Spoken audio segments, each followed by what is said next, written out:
You're watching Beyond Markets, and welcome. I'm Kenneth Igbomon, and on today's show, we'll discuss how Africa can create a promising future for its youth. And later on, we'll discuss Africa's potential as an investment destination. You can join the conversation with the hashtag Beyond Markets, and you can also follow my handle at Kenneth Igbomon. Now, according to the 2019 Ibrahim Forum report, almost 16 million young Africans are facing unemployment, while 80% of African migrations are economically or socially driven. Nathalie Delapalme, the executive director of the Mo Ibrahim Foundation, joined CNBC Africa's Esther Awoniyi to discuss the future of Africa's youth bulge and how best to tackle youth unemployment and migration challenges on the continent. One of the first interests of this debate we are having tomorrow, Saturday, is to probably go back on certain misconceptions about African migrations and about migrations. Migration is a key dynamic of human history. It has happened for centuries. It has begun on the African continent, and it will continue.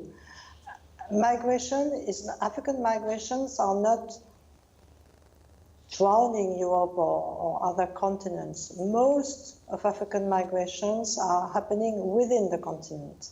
In fact, 80% of sub-Saharan migrants stay within the continent. Most of them are driven by the need and the wish to find better prospects for jobs that they can't find in their home country or on their continent. And this is probably the key drivers of African migrations. We are not talking about refugees fleeing civil wars or natural disasters. We are talking about young people, rather well educated, more than average, that are looking for better prospects and looking for jobs. Now, I understand that the report, from what I saw in the report, for those, as far as African migrants are concerned, most of the migrants are coming from just 9 African countries on the continent. Could you tell us more about that?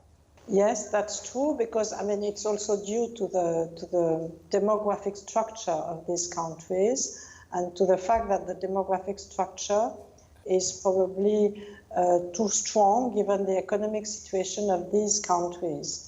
But it's true indeed that most of the African migrants are coming from these 9 or 10 countries. What is also important to see is that within the African continent, you have a mix of countries who are origin countries, transit countries, and destination countries. And for some of them, all 3 at the same time. So dealing with migration process means dealing with these 3 aspects of the challenge. And we prefer to call it a challenge rather than an issue or a problem. Now, why does the foundation feel the need to change the narrative on migration? Because looking through the report, there's an extensive, explanation and data on migration, even how it's even defined in the first place. Why is it so important to draw attention to this?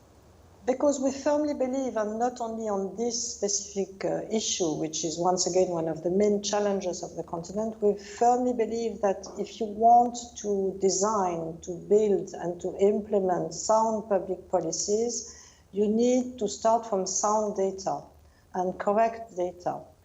Without that, you're bound to have inefficient policies in the best of cases, or probably even leading to bad results. So once again, starting with the right information to build a public policy is absolutely key for us. And what struck us when we are talking about African migrations is that most of the time the debate is based on many misconceptions, which is leading to too overly emotional reactions, especially in developed countries. And this, once again, needs to be corrected. Other point that was important for us is that African migration are, first of all, an African challenge. And it needs to be discussed on the African continent, within the African continent, with African stakeholders.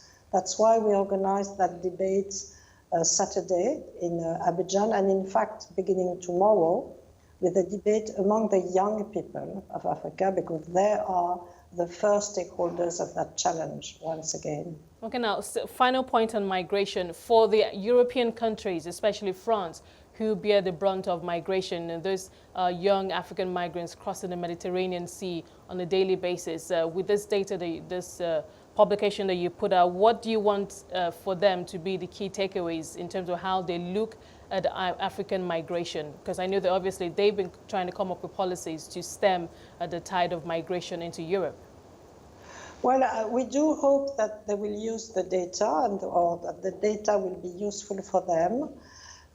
I think it's important also to stress the fact that migration is a key dynamic, once again, of human history.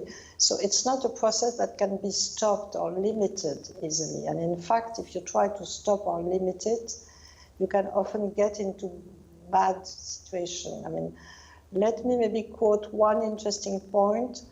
A very recent survey or research found that the migrant smugglers' revenue amounts in 2017 to almost $7 billion, which is exactly equivalent to the amount of the European humanitarian aid in 2016. So just trying to limit legal migration is probably fueling illegal migrations, because you won't really stop the drive to move away from or to move out to a better situation. So rather than focusing on securing borders, I think it's very useful that the countries around, partner countries, sit around the same table and work together to see how to better manage this process of migration, and indeed probably to better manage the mobility processes, because basically migration is about mobility. Then on a second time, it might be useful also to consider what can be the prospect of the job market for the young African, and how to make sure that there is no growing mismatch between the education and training of African youth and the requests of prospective job markets. Having said that, I think it's important to watch the discussion that's going to take place on Saturday, because there indeed the African stakeholders will decide and discuss between themselves what can be done. And I think these are important takeaways for any partners, be it France or anybody else. Now, Nathalie, very good points that you've made there. And, you know, when one talks about the youth, especially youth unemployment on the continent, it's a multi-pronged challenge, as it were. And I obviously know that those conversations are going to be useful. But I'd like to hear your thoughts. I mean, obviously, we know the reason why we're seeing this migration is because many of these youth are looking for better economic and social prospects elsewhere, especially in Europe. But what do you have to say on what the current response has been on the part of African leaders in responding to this growing youth population that we're seeing and that we're going to have to deal with in the future? I mean, once again, it's for the African leaders to decide between themselves and with their citizens of on a regional basis. I mean, at the foundation, we are not advising governments. We are just giving them facts and figures to document their political decision, which once again we think is very useful. What we try to underline in the report is once again the need to strengthen the mobility processes, be it at geographical or educational or professional levels, and there is certainly a lot to be done. Obviously, the last trade treaty that has been signed last year in Kigali is a key step, but there is still a lot to be done for it to be fully implementable. There is certainly also a lot to be done, and this can be done in liaison with other partners, about strengthening and fostering educational mobility and professional mobility. And also maybe considering more attentively what's in the future job markets that needs to be addressed by education and training to make sure that African youth is well equipped to answer the requests and the needs of potential employers.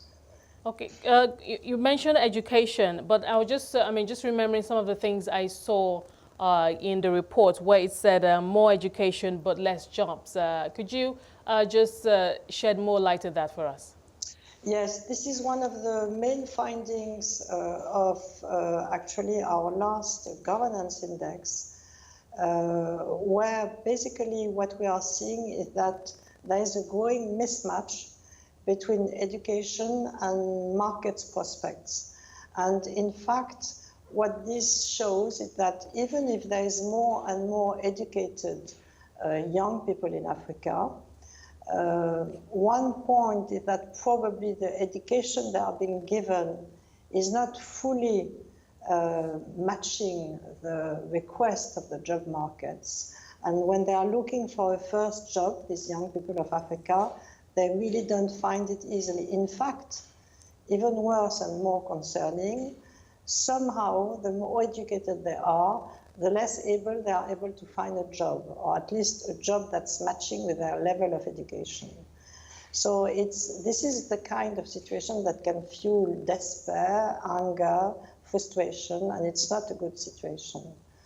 So really there is an effort that needs to be made to not upgrade, but update probably the current education that are policies that are actually designed within African countries or even by their partners when they are investing in that sector. Now, it's true that somehow whatever efforts are being made, and there are huge efforts being made on education, and there has been huge progress in education, it's still running behind the demographic growth. So it's another issue that needs to be tackled, and that's something that is one of the focus of the foundation, more specifically of its founder and chair, Mo Ibrahim.